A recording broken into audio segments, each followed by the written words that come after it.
जय Hind to all my respected aspirants on behalf of Goyla classes. मैं आप सभी का स्वागत करता हूं और रिस्पेक्ट इसलिए लगाता हूं क्योंकि आप जिस हिसाब से मेहनत कर रहे हैं रिस्पेक्ट तो बनती है, राइट। तो जैसा कि आप जानते हैं, एक हमारा जो सीरीज़ है मेन सटी की, उसमें हम क्या करते हैं, रैंडमली आपको जो क्वेश्चन है वो देते हैं, यानी कि जीएस को पूरी तरह से कवर करते हैं। उसमें क्या फ़ायदा होता है? उसमें ये फ़ायदा है, दो तरह का फ़ायदा है। पहला फ़ायदा ये है जिनकी ऑलरेडी जीएस तैयार है तो उनको रिवीजन मिल जाता है हर सब्जेक्ट का। और दूसरा जो मैं कोशिश करता हूं कि मैं जो भी मेंस आपको दूं उसको मैं बेसिक से पढ़ाऊं, क्योंकि जो नए एस्पिरेंट्स हैं जिन्होंने अभी तैयारी शुरू की है वो भी इस बात को समझें, राइट। तो आइए बढ़ते हैं। तो ये आपका जो क्वेश्चन आपके साथ डिस्कस किया गया था कल, जो आपको दिया गया था वो है what is the difference between nominal GDP और रियल जीडीपी। नॉमिनल जीडीपी और रियल जीडीपी में क्या अंतर होता है ये हमने बताना है, डायरेक्ट एक्सप्लेन करना है। और जब एक्सप्लेनेशन करना होता है तो आपको कुछ आलोचना इस तरह की बातें नहीं करनी है, मैं ऑलरेडी आपको समझा चुका हूँ, राइट। और मैं कोशिश करूँगा, जैसे हमें जो कमेंट आ रहे हैं कि सर जब आप पूरा सिलेबस पूरा करते हैं, जब पूरा पढ़ा देते हैं तो एंड में थोड़ा ये बता दीजिए हमने कौन कौन से पॉइंट रखने हैं। तो उसको आज हम देखेंगे, आज से हम देखेंगे, राइट। डोंट वरी, जो फ्रेशर हैं उनको हम पूरी तरह गाइड करेंगे और ऑलरेडी जो एक्सपीरियंस है वो तो जानते ही हैं, राइट। तो आइए शुरू करते हैं। तो ये जो हमारा एक स्ट्रक्चर है ऑलरेडी मैं डिस्कस कर चुका हूं इसको, तो बार बार डेली डिस्कस करने से क्या होगा कि हमारा वीडियो लेंदी हो जाएगा, राइट। तो आप इसको, जो मेरे स्टार्टिंग वाले हैं वीडियोस, उसमें आप इसको देख सकते हैं, मैंने पूरा समझा रखा है, राइट। तो डायरेक्ट मैं हमारे टॉपिक में आऊंगा। उससे पहले देखिए, एक फिलोसोफर हैं, वेस्टर्न फिलोसोफर, जिनका नाम है निकोलो मैकियावेली। मैकियावेली से ये बहुत फेमस है। इनकी बातें जो होती थी वो बड़ी तर्कपूर्ण होती थी, अति तर्कपूर्ण बोलूंगा मैं, बहुत बढ़िया बात है। देखिए ये क्या कहते हैं, और ये एक्चुअली मैकियावेली के लिए कहा जाता है, ध्यान से सुनिएगा, कि अंदर से हर कोई मैकियावेली है, अंदर से हर कोई मैकियावेली है, पर बाहर दिखाता नहीं है। क्या मतलब है इसका? इसका मतलब है कि मैकियावेली बिल्कुल सच्चाई वाली बातें करता था, बिल्कुल जो सच है, परंतु आजकल तो बाहर तो हमें मुखौटा पहनना पड़ता है ना। तो देखिए क्या है, power is the pivot on which everything hinges, he who has the power is always right, the weaker is always wrong. मतलब क्या कह रहे हैं, देखिए वो कह रहे हैं जिसके पास पावर है वो हमेशा सही होगा, वो कुछ भी करेगा सही होगा। और जो वीकर है, जिसके पास पावर नहीं है, जो वीकर है, जैसे आम आदमी जो होते हैं, किसान होते हैं या छोटे मोटे मजदूर होते हैं, वो हमेशा गलत है क्योंकि उनके पास पावर नहीं है। और यही देखा जाता है, कोई पावरफुल आदमी सामने आएगा, चाहे वो कितना भी गलत होगा, लोग उसकी वाहवाही करते हैं।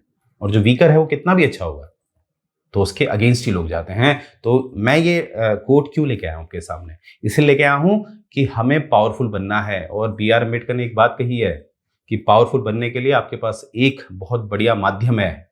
एक वो माध्यम क्या है? वो है एडुकेशन, वो है एडुकेशन। तो ये बात याद रखिएगा, राइट। तो देखिए अब हमारा जो प्रश्न है, what is the difference between nominal GDP और रियल जीडीपी। देखिए यहीं पर मैं सिंपल सा बता रहा हूं आपको, ये आप देखिएगा एक सेकेंड। ये रियल मतलब क्या होता है? वास्तविक। रियल मतलब होता है वास्तविक, और नॉमिनल मतलब होता है जो असल में वास्तविक नहीं है, असल में वास्तविक नहीं है। अब आप देखते हैं, आगे देखते हैं क्या है यहां पर। एक देखिए मैंने आपको क्या दिखाया है, एक पिक्चर द्वारा ये समझाने की कोशिश करी है। जो नॉमिनल जीडीपी है वो ज्यादातर पिछले कुछ वर्षों से बढ़ता हुआ ही दिखता है। और नॉमिनल जीडीपी की एक ये विशेषता है कि कहीं ना कहीं वो बढ़ता हुआ ही दिखता है। क्यों? क्योंकि वो वास्तविक नहीं है, नहीं होता है ज्यादातर, राइट। वो हम आगे देखने वाले हैं, डोंट वरी। और जो रियल जीडीपी है वो यहां पर ज्यादातर आपको दिख रहा होगा नीचे, उसका जो है जो डाउनफॉल होता है ज्यादातर, अपवाद तो हर जगह है। तो ऐसा क्यों है ये भी हम देखेंगे। तो रियल जीडीपी वास्तविक होता है और नॉमिनल जीडीपी उतना वास्तविक नहीं होता है, थोड़ा बहुत होता है, उतना नहीं होता, राइट। और देखिए मैं जो लैंग्वेज का इस्तेमाल करता हूं बहुत आसान करता हूं, क्योंकि इकोनॉमिक्स जो है ऑलरेडी बहुत टेक्निकल होता है, तो मैं कोशिश कर रहा हूं कि उसको बहुत आसान रखूं, राइट। तो शुरुआत हम करेंगे, जैसे अंतर पूछा है नॉमिनल जीडीपी और रियल जीडीपी में, तो हम सबसे पहले समझेंगे उसकी परिभाषा के द्वारा कि नॉमिनल जीडीपी क्या होता है और रियल जीडीपी क्या होता है। तो शुरुआत हम कर रहे हैं नॉमिनल जीडीपी से। तो नॉमिनल जीडीपी, जीडीपी का फुल फॉर्म होता है ग्रॉस डोमेस्टिक प्रोडक्ट, जिसे हिंदी में कहते हैं सकल घरेलू उत्पाद, राइट। तो आगे देखते हैं ये क्या है। ये टोटल मॉनेटरी वैल्यू दिखाता है फाइनल गुड्स एंड सर्विसेज की, total monetary value of final goods and service. यहां क्या कहना चाह रहे हैं, एक सेकंड, इसका पेन का कलर चेंज करके बात करते हैं। ये देखिए, अब देखिए इसको हम देखेंगे तो देखिए, हम शुरुआत करेंगे नॉमिनल जीडीपी से। तो आपको दिख रहा होगा कि ये बात कर रहा है टोटल मॉनेटरी वैल्यू की और फाइनल गुड्स एंड सर्विसेज की। तो हम देखते हैं टोटल मॉनेटरी वैल्यू से क्या मतलब है। टोटल यानी कि कुल और मॉनेटरी यानी कि उसकी जो एक उसकी वैल्यू है, जो उसकी वैल्यू है किस आधार पर कि वो कितने का है। जैसे आप पेन लेते हैं, ये पेन है 10 रुपए की, तो इसकी वैल्यू क्या होगी 10 रुपए। हम इस वैल्यू में नहीं देखेंगे कि ये मजबूत है, ये हम नहीं देखेंगे। हम अभी क्या देखेंगे, सिर्फ ये कितने का है। अगर ये 10 का है तो 10 रुपए लेंगे, 20 का है तो 20 रुपए लेंगे। ये कंसिडर नहीं करेंगे ये किस चीज का बना है, राइट। तो यहां पर मॉनेटरी वैल्यू लेंगे केवल, तो यहां रुपीस का साइन, राइट। तो टोटल मॉनेटरी वैल्यू ली जाती है। अब इसका क्या मतलब है, जैसे आप देखिए अब पेन का एग्जांपल लेते हैं। ये पेन है, इसका जो उत्पादन होगा वो किसी फैक्ट्री से होगा। अब देखिए, फैक्ट्री में बनी, मानते हैं ये सब काल्पनिक है आपको समझाने के लिए, कि ये पेन 8 रुपए की बनी, ठीक है। 8 रुपए में इसकी लागत लगी, जो इसकी कॉस्टिंग है वो 8 रुपए है। और कॉस्टिंग में जो एंटरप्रेन्योर होता है उसका ऑलरेडी मुनाफा होता है, राइट। तो कॉस्टिंग में हम जो बना रहा है उसका मुनाफा जोड़ा है, फिर ये आगे जाएगा। अब देखिए, यहां पर बीच में कोई मीडिएटर होगा, वो पड़ेगा, क्योंकि वो मार्केट तक ले जा रहा है, तो अपना 2 रुपए कमीशन जोड़ेगा। फिर ये मार्केट में जब पहुंचा, जो शॉपकीपर है वो भी अपना कमीशन जोड़ेगा, मानते हैं 2 रुपए। तो ये अंत में जो ये पेन है ये आपका पड़ गया है 14 रुपए का। तो जो हम इसमें वैल्यू लेंगे वो कुल लेंगे, टोटल लेंगे। टोटल मतलब हम कौन सी लेंगे, 14 रुपए, ना कि 8 रुपए। क्या लेंगे, 14 रुपए की।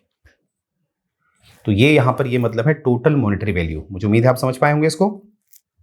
आगे है फाइनल गुड्स एंड सर्विसेज। ये वाला पॉइंट देखते हैं, फाइनल गुड्स एंड सर्विसेज का क्या मतलब है। अब देखिए, ये बड़ा कंफ्यूजन क्रिएट करता है बहुत सारे एस्पिरेंट्स को, मैंने देखा है जो नए हैं, ठीक है। देखिए, कभी कभी ऐसा जो गुड्स होते हैं जो कभी कभी फाइनल भी होते हैं और कभी कभी वो इंटरमीडिएट भी होते हैं। मैं क्या समझाना चाह रहा हूं, देखिए समझ लीजिए, गेहूं है, एक सेकंड पेन का कलर चेंज करते हैं। गेहूं है, गेहूं से आपने उसकी पैकिंग करी, उसका एक आपने पैकेट बनाया, मानते हैं 5 किलो का पैकेट है, और इसको मार्केट में बेचा जा रहा है। फॉर एन एग्जाम्पल, इसके जो मूल्य है वो रखा गया 100 रुपए, 100 रुपीज, राइट। 100 रुपीज इसका मूल्य रखा जा रहा है, 100 रुपए मान लेते हैं। वहीं पर जो गेहूं है, गेहूं से गेहूं को इस्तेमाल किया जा रहा है पिज्जा बनाने के लिए। तो जब गेहूं को पिज्जा बनाने के लिए इस्तेमाल किया जा रहा है और मार्केट में क्या बिक रहा है, पिज्जा, और पिज्जा हम मान लेते हैं 130 रुपए का है। तो देखिए, हमने गेहूं जगह अगर वो डायरेक्ट अपने रूप में बिक रहा है, मतलब यहां गेहूं भरा हुआ, आटा भरा हुआ है, जो आटा भरा हुआ है वो बिक रहा है, तब हम आटे की वैल्यू लेंगे जीडीपी में, क्योंकि वो मार्केट में अंत में हमें आटे के रूप में मिल रहा है। परंतु जब पिज्जा बनाया जा रहा है तो बनाया तो आटे से ही जा रहा है, राइट। पर आटे का मूल्य अलग से नहीं लेंगे, काउंटिंग नहीं होगी, क्योंकि आटे को बदल दिया गया है पिज्जा में। तो अंत में क्या बना है, पिज्जा, तो पिज्जा को लेंगे। तो यहां पर इसीलिए इस्तेमाल किया जाता है फाइनल, यानी कि अंत में जो बन रहा है हम उसी का मूल्य लेते हैं, ना कि उसकी जो प्रक्रिया है, वो जिन चरणों से बीता है वो नहीं लेते हैं, राइट। तो ये बात आप समझ पाए होंगे। तो यहां से हम समझ पाए हैं, क्या समझे हम, कि फाइनल गुड्स एंड सर्विसेज मैंने बता दिया है, इसमें सब कुछ जोड़ा जाता है। और टोटल मॉनेटरी वैल्यू, ये मैंने बता दिया था कि जैसे टोटल मॉनेटरी वैल्यू, इसमें जितना भी मुनाफा होता है, जो अंत में जब आप मार्केट में, ये जो रिटेलर होता है उसके पास जब जाते हैं, तो जब लेते हैं वहां की वैल्यू देखी जाती है, ओके। यानी कि मूल्य देखा जाता है, लागत नहीं देखी जाती है। लागत हमेशा मूल्य से कम ही होती है, राइट। और यहां पर क्या है, फाइनल गुड्स एंड सर्विसेज, यानी कि बीच का जो, जैसे मैंने पिज्जा वाला एग्जांपल दिया था, वो नहीं लेंगे, राइट। तो ये बात आपको समझ में आई होगी। और यहां पर जो नेक्स्ट पॉइंट है वो है बॉर्डर, यानी कि जीडीपी में वही आएगा जो भारत के जो राज्य क्षेत्र है, भारत का जो टेरिटोरियल एरिया है, वहां पर उत्पादन हो रहा है, तभी उसको माना जाएगा। अब मानते हैं, इसको कैसे समझेंगे, कि जैसे कि मानते हैं कोई भारतीय है, मानते हैं शाहरुख खान है। शाहरुख खान क्या कर रहा है, अपनी फैक्ट्री उसने बनाई है सऊदी अरेबिया में, और वहां से प्रोडक्शन चल रहा है, और शाहरुख खान के पास भारत की नागरिकता है। तो क्या वो जीडीपी में आएगा, नहीं, क्योंकि उसका उत्पादन भारत की सीमा में नहीं हो रहा है, वो सऊदी अरेबिया में हो रहा है। तो ये बात याद रखेंगे, राइट। और वहीं पर एक उदाहरण लेते हैं, मानते हैं जो हमारे डोनाल्ड ट्रंप साहब थे, वो अमेरिका के हैं, है ना। वो भारत में अपना कोई प्रोजेक्ट लगाते हैं और भारत में उत्पादन हो रहा है, क्या भारत की जीडीपी में वो आएगा? इररिस्पेक्टिव ऑफ सिटीजनशिप, यानी कि नागरिकता है या नहीं है वो मायने नहीं रखता, मायने ये रखता है कि भारत की सीमा में उत्पादन हो रहा है, राइट। तो ये बात याद रखिएगा। तो ये बॉर्डर भी समझ गए होंगे, और इसमें लिया जाता है 1 ईयर, यानी कि जो फाइनेंशियल ईयर होता है, जो वित्तीय वर्ष होता है, जो 1 अप्रैल से शुरू होता है और 31 मार्च तक चलता है, उस दौरान जितना भी उत्पादन हुआ है, चाहे सेवा द्वारा हुआ है, चाहे वो गुड्स द्वारा हुआ है, वो लिया जाता है, 1 साल भर का लिया जाता है, ठीक है। अब इसमें एक लाइन है, यहां से देखिए, ये इसको अलग करता है रियल जीडीपी से, नॉमिनल जीडीपी को अलग करता है रियल जीडीपी से। वो क्या लिखा है, विदाउट एडजस्टिंग फॉर इन्फ्लेशन।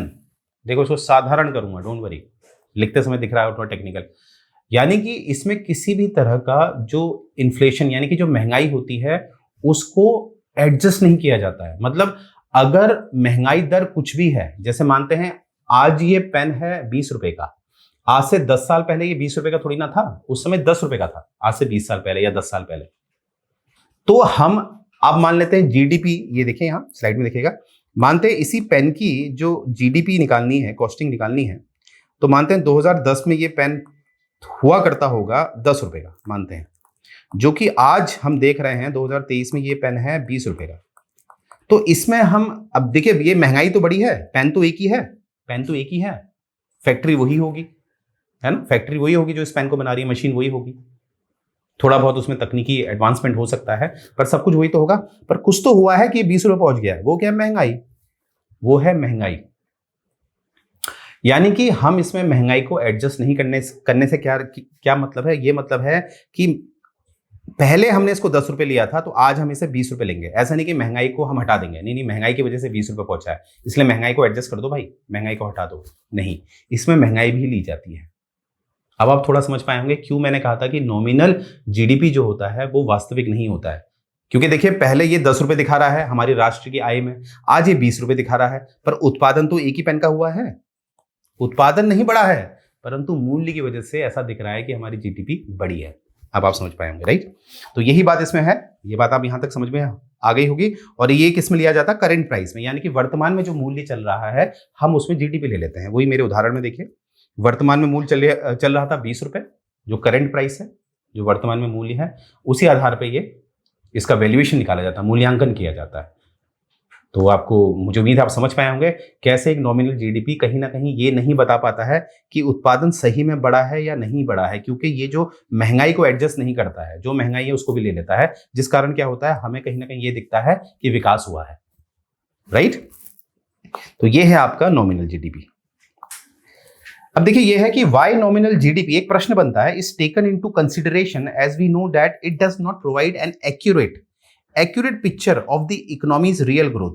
यानी कि इसमें ये पूछा जा रहा है कि हम नॉमिनल जीडीपी को क्यों दिखाते हैं। जैसे मैंने हमेशा आपसे कहा है, जैसे अखबार में आप पढ़ते हैं कि सकल घरेलू उत्पाद ये हो गया है, या जो अंतर्राष्ट्रीय संस्थान होते हैं जो जीडीपी के आधार पर कंट्रीज को रैंकिंग देते हैं, अलग अलग देशों को रैंकिंग देते हैं, राइट।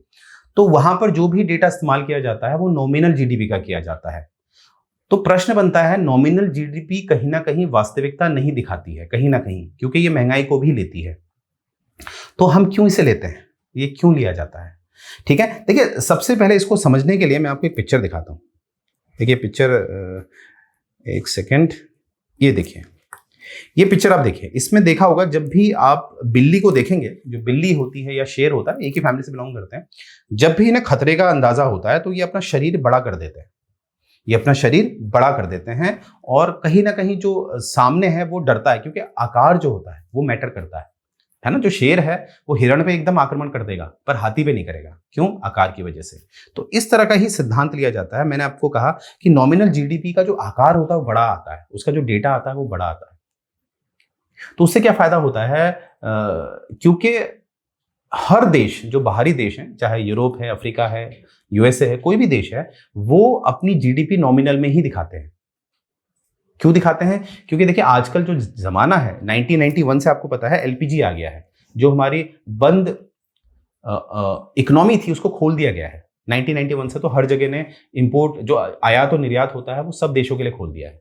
तो होता क्या है, कोई भी निवेशक होते हैं, जो इन्वेस्टर होते हैं, जैसे अब एफडीआई जो होता है, फॉरेन डायरेक्ट इन्वेस्टमेंट जो होते हैं, जैसे जो निवेशक होते हैं, जो अन्य देश में अपना पैसा लगाना चाहते हैं, वो उसी देश में तो लगाएंगे जिस देश की जो जीडीपी है, जो उसका इकोनॉमिक ग्रोथ है वो अच्छा हो, राइट। तो मेन कारण यही होता है कि अपना आकार बड़ा दिखाने का। देखिए भारत के पास दो कारण है। एक, वैश्विक स्तर पे हर देश नॉमिनल दिखाता है, तो भारत क्यों रियल दिखाएगा, भारत को तो नुकसान हो जाएगा रियल दिखाने में। दूसरा कारण है, नॉमिनल में कहीं ना कहीं हम ये दिखा रहे होते हैं कि हमारे वहां देखिए महंगाई बढ़ रही है, तब भी आंदोलन नहीं हो रहा है। याद रखिएगा, अगर महंगाई बढ़ रही है जिस देश में और वहां कोई भी आंदोलन नहीं हो रहा है सरकार के विरुद्ध, तो क्या पता चलता है, कहीं ना कहीं वहां के लोगों की जो आय है वो भी तो बढ़ रही है, तभी तो उनके बीच कोई रोष नहीं है। तो ये भी एक डेवलपमेंट दिखाता है, राइट। तो इस वजह से क्या होता है, जो निवेशक होते हैं वो कहीं ना कहीं भारत में निवेश करते हैं, जो बाहरी निवेशक होते हैं, राइट। तो मुझे उम्मीद है आप समझ गए होंगे कि सरकार जो भी करती है उसे भी पता है कि ये नॉमिनल जो है वो वास्तविकता नहीं दिखाता है। पर रीजन क्या है, मैंने आपको बता दिया, दो कारण है। एक, वैश्विक स्तर पर हर देश नॉमिनल दिखाता है। दूसरा, मैंने बताया कि महंगाई ज्यादा दिखा के निवेशक आएंगे बाहर के, राइट। वहीं पर आप रियल जीडीपी देख लीजिए। अब रियल जीडीपी क्या होती है, रियल जीडीपी क्या होता है, इसमें इन्फ्लेशन एडजस्ट किया जाता है। इन्फ्लेशन एडजस्ट किया जाता है और इसको जो मापा जाता है वो एक आधार वर्ष लिया जाता है, आधार वर्ष पे इसे मापा जाता है। अब क्या है, इसको मैं यहां पर समझा देता हूं इजी वे में, राइट। जैसे मैंने कहा था पहले का एग्जांपल, 2010 में जो एक पेन थी, एक पेन जो है उसका जो मूल्य है, उसका जो मूल्य हमने माना, ये सारा काल्पनिक है, मूल्य माना 10 रुपए, ठीक है। अब देखिए 2023 चल रहा है। अब हम चाहे वो मार्केट में आपको वही पेन 20 रुपए का मिल रहा है, ज्यादा मिल रहा है, परंतु हम उसका मूल्य जो है 10 ही रुपए मानेंगे, 10 ही रुपए मानेंगे। ये बात याद रखेंगे, हम इसमें महंगाई नहीं जोड़ते हैं। अब इससे क्या फायदा है, इससे ये फायदा है कि हमें ये पता चल जाता है, अगर ये बराबर आ रहा है तो हमें ये पता चल गया कि उत्पादन बड़ा ही नहीं है, उत्पादन बड़ा ही नहीं है। अगर मानते हैं ये 20 आ जाए तो हमें ये पता चल जाएगा कि 2023 में 2 पेन बनाई गई हैं, जो पहले एक थी अब कितनी बनाई हैं, 2। तो यहां से हमें पता चलता है कि जो असल में क्या हुआ है कि उत्पादन बढ़ा है। तो ये फायदा होता है आपके रियल जीडीपी से। और देखिए इसमें हमें अब कहीं ना कहीं एक, जो आप देख पा रहे होंगे, आधार तो रखना ही पड़ेगा। जैसे मेरे एग्जाम्पल के हिसाब से मैंने 2010 रखा है, तो इसका एक आधार वर्ष तो रखना ही पड़ेगा, तभी तो हम जितने भी वर्ष आएंगे वो पेन का मूल्य या कोई भी वस्तु है उसका मूल्य वही रखेंगे। जैसे हमारे उदाहरण के हिसाब से हमने 2010 एक आधार वर्ष रखा है जिसमें पेन का मूल्य था 10 रुपए, तो एक आधार वर्ष रखा जाता है, वो आपके ये नोट्स में आपको दिखेगा, ये देखिए। तो ये जो आधार वर्ष जो है, जो बेस ईयर है, उसे कौन तय करता है, सीएसओ, सेंट्रल स्टैटिस्टिकल ऑफिस, जो ministry of planning and development के अंतर्गत आता है। कभी कभी आपसे पूछ लेते हैं कि ये विभाग किस मंत्रालय के अंतर्गत आता है, ठीक है। और मेंस राइटिंग में अगर आप इतना भी लिखते हैं तो आपके बड़े अच्छे मार्क्स मिलेंगे, राइट। तो ये याद रखेंगे, ये क्या करता है, पीरियोडिकली, मतलब समय समय पर आधार वर्ष को बदलता है, आधार वर्ष को बदलता है। फिलहाल जो वर्तमान में हमारा जो आधार वर्ष चल रहा है वो चल रहा है 2011-12, जो पहले था 2004-5, जो पहले था 2004-5। अब देखिए यहां से दो प्रश्न बनते हैं आपके। पहला प्रश्न बनता है कि आधार वर्ष बदला क्यों जाता है, इसे लिख लेते हैं। पहला प्रश्न बन रहा है, एक सेकेंड, जो बेस ईयर है, आधार वर्ष है, उसको पहला प्रश्न बन रहा है कि बदला क्यों जाता है, बदला क्यों जाता है। दूसरा प्रश्न बन रहा है कि कौन सा वर्ष, यानी कि ईयर, कौन सा वर्ष आधार के लिए लिया जाता है। तो दो प्रश्न बन रहे हैं, नहीं बन रहे, आपके माइंड में आने चाहिए। जो फ्रेशर्स हैं उनके माइंड में तो आएगा ही डेफिनेटली। तो देखिए इसका आंसर मैं देने जा रहा हूं। पहला वाला जो है, बदला क्यों जाता है, देखिए बदला क्यों जाता है उसको जानने से पहले हम ये देखेंगे कि कौन सा वर्ष आधार के लिए है। देखिए ऐसा होता है, वो वर्ष को लिया जाता है जिस वर्ष में समय पर बरसात हुई है, समय पर गर्मी हुई है, समय पर मौसम बदले हैं। क्योंकि आपको पता है हमारी जो क्रॉप सिस्टम होता है वो खरीफ होता है, राबी होता है, तो ये मौसम के अनुसार हम अपना अनाज जो है उसको बोते हैं और उसका जो हार्वेस्टिंग होती है वो किया जाता है। कैसे, मौसम के आधार पर। अभी भी भारत में बहुत ज्यादा, ठीक है। तो क्या है कि हम कोशिश करते हैं कि ऐसा आधार वर्ष लिया जाए जहां पर समय पर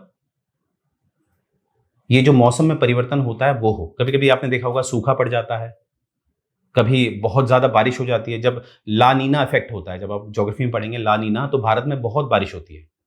वहीं पर एल नीनो होता है तो भारत में बारिश कम हो जाती है। तो ऐसे वर्षों को हम नहीं लेते, हम ऐसा लेते हैं जो एक साधारण वर्ष हो, जिसमें सब कुछ ठीक ठाक हुआ हो। तो मुझे उम्मीद है आप समझ गए होंगे। अब हमें अगर ये वर्ष मिल गया, जैसे 2011-12 हमारा ऐसा वर्ष है जहां पर सब कुछ ठीक था, फिर हम इसे बदल क्यों रहे हैं? एक और प्रश्न आ रहा है। बदला इसलिए जाता है क्योंकि आप मानते हैं कोई आधार वर्ष लिया गया है जहां पर उपज जो है मानते हैं 100 क्विंटल हुई है। फिर कुछ समय बाद हमने देखा कि वही एक सामान्य वर्ष आया है और उपज बढ़ गई है। अब पहले 100 कुंटल थी, अब 200 कुंटल हो गई है, तो हम वो 200 कुंटल वाला ले लेते हैं, क्योंकि देखिए आधार हम अच्छा बनाते हैं। तो ये आपके दो प्रश्नों का मैंने उत्तर दिया, मुझे उम्मीद है आपको समझ में आया होगा, राइट। अब देखिए इसमें लिखा है कि सोलली कंसीडर प्रोडक्शन। मैंने बताया जैसे महंगाई को तो लेते ही नहीं है, तो पता चल जाता है कि भैया कितना उत्पादन हुआ है, राइट। अब देखिए why we consider nominal GDP while comparison. जैसे जब भी तुलना करते हैं देशों के बीच, जो तुलना की जाती है वो नॉमिनल जीडीपी में ही क्यों की जाती है? तो इसलिए की जाती है, मैं ऑलरेडी इसका आंसर दे चुका हूं कि हर देश नॉमिनल जीडीपी को ही अपनाता है। तो हम पागल थोड़ी ना है, हम भारतीय पागल थोड़ी ना है, हम नॉमिनल जीडीपी ही दिखाएंगे, अपना आकार बड़ा ही दिखाएंगे, राइट। ये आप देख पा रहे होंगे, ये पिक्चर से आप समझ गए होंगे, राइट। 15 माफ कीजिएगा, गणतंत्र दिवस 26 जनवरी को आपने देखा, बड़ी बड़ी मिसाइलें दिखाते हैं। तो वर्चस्व, जो इंटरनेशनल पॉलिटिक्स होती है, जो इंटरनेशनल रिलेशंस होते हैं, वो भी डोंट वरी बहुत जल्द आपको पढ़ाई जाएगी। उसमें आपको ये आंसर मिलेंगे कि हमें दिखावा भी करना पड़ता है, राइट, अंतर्राष्ट्रीय स्तर पे। आगे बढ़ते हैं। अब देखिए ये थोड़ा रियल जीडीपी और नॉमिनल जीडीपी का मैंने आपको डेटा दिया है 2019 का, क्योंकि बीच में फिर कोरोना काल था तो इतना डेटा आया नहीं। तो ये जो डेटा है 2019 का बिल्कुल ऑथेंटिक डेटा है। इसमें आपको क्या मिल रहा है, देखिए कैसे दिखाया जाता है। जो रियल जीडीपी है वो प्रतिशत में दिखाई जाती है, क्योंकि एक आधार वर्ष होता है। क्योंकि जब आधार वर्ष होगा, आप उसकी तुलना करोगे तो आप उसको प्रतिशत में दिखा सकते हो। जैसे कि उदाहरण देख लेते हैं। जैसे आधार वर्ष मेरा मानते हैं उसमें जो उत्पादन हुआ है वो हुआ है 100 का उत्पादन माना गया है आधार वर्ष के लिए। आधार वर्ष है ये, ठीक है। अब मेरा अगले साल जो उत्पादन हुआ है वो हुआ है 150 का। तो क्या मैं इसको प्रतिशत में 150 कुंटल का हुआ है, ये इसको 100 कुंटल मानेंगे, इसको 150 कुंटल। तो क्या मैं कह सकता हूं हम इसका प्रतिशत निकाल सकते हैं? बिल्कुल निकाल सकते हैं। बड़ा है तो फॉर्मूला होता है, बड़ा है तो इसको ऐसे कर लेंगे। तो इसका आंसर क्या होगा? ये हो गया 50/100, तो ये हो गया 1/5, यानी कि इतना बड़ा है, इतने प्रतिशत बड़ा है, राइट।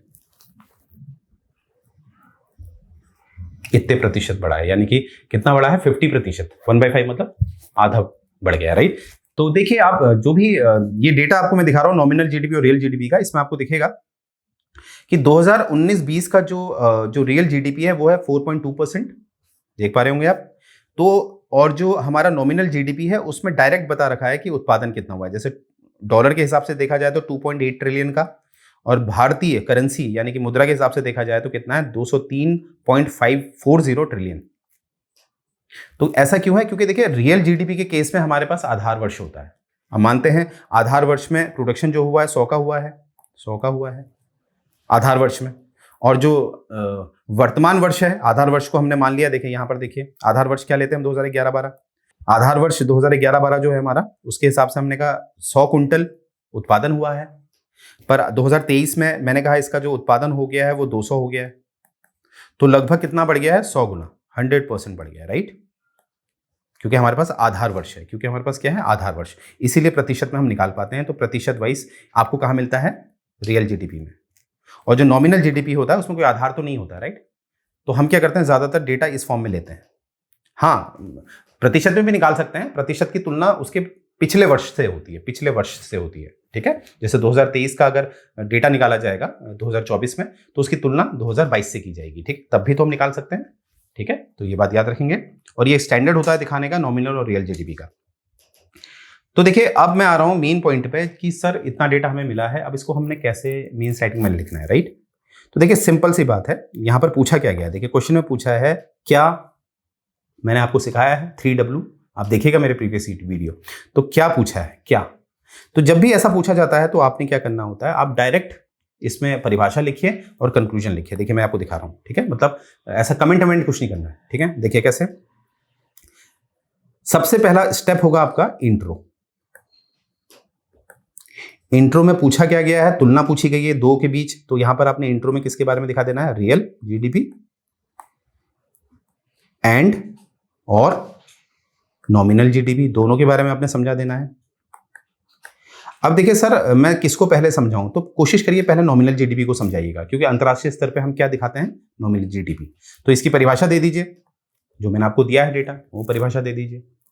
फिर क्या करिए, इसका डिफरेंस बता दीजिए, इसका जो अंतर है, इनमें क्या असमानता है, क्योंकि जो रियल जीडीपी है वो क्या करता है, महंगाई को नहीं लेता है, महंगाई को नहीं लेता है, सिर्फ उत्पादन को लेता है। और नॉमिनल जीडीपी क्या लेता है, महंगाई को। तो यहां से हम क्या सीखे, अगर मुझे महंगाई जाननी है, यानी कि इन्फ्लेशन जानना है, महंगाई जाननी है, तो मैं ऐसा भी तो कर सकता हूं, नॉमिनल जीडीपी से मैं अगर माइनस कर दूं, लेस कर दूं रियल जीडीपी को, तो मेरा क्या आ जाएगा, इन्फ्लेशन आ जाएगा। तो ये भी आप अपना इस्तेमाल कर सकते हैं, ये फॉर्मूला, कि अगर महंगाई जाननी है उस देश में तो ऐसा कर दीजिए। तो ये आपने किसमें, डिफरेंस में, पहले आपने डिफरेंस दे दिया कि ये जो रियल जीडीपी है वो वास्तविकता देखता है, महंगाई को नहीं लेता है, महंगाई को नहीं लेता है, नहीं लेता है इन्फ्लेशन को, महंगाई को, और नॉमिनल जीडीपी इन्फ्लेशन को लेता है।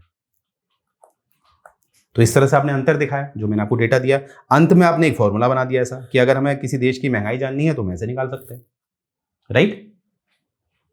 तो यहां से आपने, जो मैंने आपको लास्ट में डेटा दिया था कि 2019 का डेटा जो है वो इस तरह का हमारा जो है, वो ज्यादातर ये देखा जाता है कि नॉमिनल जीडीपी जो है वो रियल जीडीपी से बढ़ के ही आती है, ज्यादातर ये देखा जाता है, राइट। और मैंने आपको कारण भी बताए थे, वो कारण भी आप यहां लिख सकते हैं, एंड में आप इसे लिख सकते हैं, ये वाला, ये फैक्ट, ये डेटा आप लेके, मतलब ये डेटा मेंशन करके आप अच्छे मार्क्स स्कोर कर सकते हैं, क्योंकि यहाँ पर कुछ फैक्ट्स हैं। ये फैक्ट्स अगर आप लिख देते हैं तो आपके अच्छे मार्क्स मिलते हैं। तो यहां से अपना एंड कर देना है, राइट। तो इंट्रो दिया, परिभाषा दी, फर्स्ट पॉइंट। सेकंड में अंतर दिया, डिफरेंसेस दिए, अंतर दिया उसका। थर्ड में आपने जो एक फैक्चुअल डेटा होता है कि 2019 में रियल क्या था और नॉमिनल क्या था, ये आपने दिया, खत्म। और यहां पर ज्यादातर कोशिश करिए फैक्ट्स डाल दीजिए, तो आपके मार्क्स अच्छे मिल जाएंगे, राइट। तो देखिए यहां से आप समझ पाए होंगे कैसे आपने एक मीन्स राइटिंग करनी होती है। और यहाँ पर आपको पता ही है कि अब तो 28 अप्रैल चला गया है, अब तो 2 या 2.5 महीने में आपके पेपर हो जाएंगे। तो देखिए जैसा कि आप देख पा रहे होंगे आपके 3 पेपर्स हैं, राइट। तो हमारे पास टेस्ट सीरीज है, आप देख पा रहे हैं। और इसमें यह है कि आप इंडिविजुअली अगर टेस्ट सीरीज लेते हैं तो it will cost you 2999 only. और अगर आप इसका कॉम्बो प्रीमियम वर्जन लेते हैं जो आपको पड़ेगा 7999 ओनली, इसमें देखिए फायदा क्या है आपको, personally I am saying you must by this, ये आपने लेना चाहिए, क्योंकि इसमें तीनों पेपर की जो टेस्ट सीरीज हैं वो तो आपको मिलेंगी, वो तो मिलेंगी। प्लस इसमें जो आपका जो पेपर है, जैसे कि यहाँ पर आप देख पा रहे होंगे गवर्नमेंट अकाउंट, जो चैप्टर 1 to 8 डिस्कशन है, लाइन बाय लाइन डिस्कस किया जा रहा है आपके द्वारा, हमारे द्वारा, सॉरी माफ कीजिएगा, लाइन बाय लाइन डिस्कशन किया जा रहा है। और इसमें साथ में जो हमारा जीएस सेक्शन है उसमें पर चैप्टर पे एक सिस्टमेटिक वे पे, जैसे हिस्ट्री है, मॉडर्न हिस्ट्री है, उसमें एक सिस्टमेटिक वे पे हम एक ऑथेंटिक बुक से आपको मेंस राइटिंग की तैयारी करवा रहे हैं। वो हमारे पोर्टल में ऑलरेडी है अपलोडेड। जब आप इसको लेते हैं तो उसमें आपको पूरा जीएस सेक्शन तैयार हो जाता है, अकाउंटिंग तैयार हो जाती है, राइट। और बहुत जल्द उसमें हम जो आपका पेपर 1 है उसका भी डेटा आपको मिलने वाला है, राइट। तो इसमें और आगे देखेंगे, आपके पास अब इतना समय तो नहीं है क्योंकि पेपर जैसा 28 लास्ट थे, तो मोस्ट प्रॉब्ली 2 से 2.5 महीने में आपका पेपर हो जाएगा। तो आप स्टडी मटेरियल बनाने में अपना समय वेस्ट ना करें, राइट।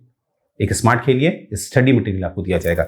और देखिए एक इसमें हमें जो स्टूडेंट्स हैं, जो केवल जो हमारे जो लेक्चर्स हैं वो लेना चाहते हैं, अगर वो थोड़ा जो फाइनेंशियली जो दिक्कतें हैं जिन स्टूडेंट को, उनको भी हमने एक प्लान दिया है।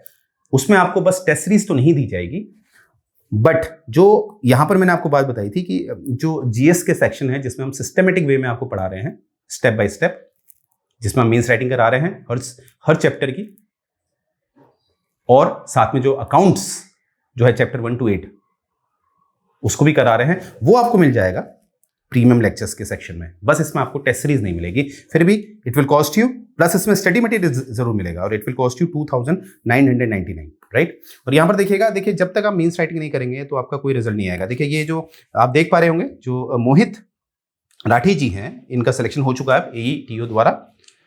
इनका ये देखिए कॉपी देखिए, इन्होंने मीन्स राइटिंग करते रहे, जब भी हमने इनको कुछ दिया इन्होंने मीन्स राइटिंग करी। और देखिए हमारी फैकल्टी द्वारा कैसे चेक किया गया, कैसे चेक किया गया, तो एक लाइन बाय लाइन चेक किया जा रहा है और ये रिमार्क दिए जा रहे हैं जिससे कि उनका बेटरमेंट हो और लास्ट में आप रिजल्ट उनका देख सकते हैं, राइट। और इस तरह के जो टॉपर्स नोट होते हैं वो आपसे शेयर किए जाते हैं जिससे कि आपको आइडिया मिले। और ये हमारा टेलीग्राम चैनल है जिसमें आप डेली अपडेट्स ले सकते हैं, इंपॉर्टेंट इन्फॉर्मेशन होती हैं, हमारी डेली अपडेट्स हम डालते हैं, PDF फॉर्म में होती हैं बुक्स जो आप तक पहुंचाई जाती हैं। तो ये बात याद रखिएगा। तो अपनी ये जो टेलीग्राम चैनल है उस पर आपने लिंक करना है और अपने आप को बेहतर बनाना, अपनी पढ़ाई को बेहतर बनाना है, राइट। और जो कल का जो क्वेश्चन है हमारा मेन सेट का, वो है कि how red jurisdiction of high court is more than supreme court. ऐसा हो सकता है कि कुछ पैमाने में हाई कोर्ट का जुरिस्डिक्शन सुप्रीम कोर्ट से ज्यादा हो, आमतौर पे तो नहीं होता है, पर रिट के केस में ऐसा होता है क्या? अगर होता है तो उसको एक्सप्लेन करिए। तो इसमें थोड़ा सा हम आपको पहले दिन क्वेश्चन क्यों दे देते हैं, इसलिए कि आप थोड़ा प्रिपेयर रहिए, राइट। तो इसमें लिखिएगा। तो मुझे उम्मीद है आपको लेक्चर पसंद आया होगा। जय हिंद।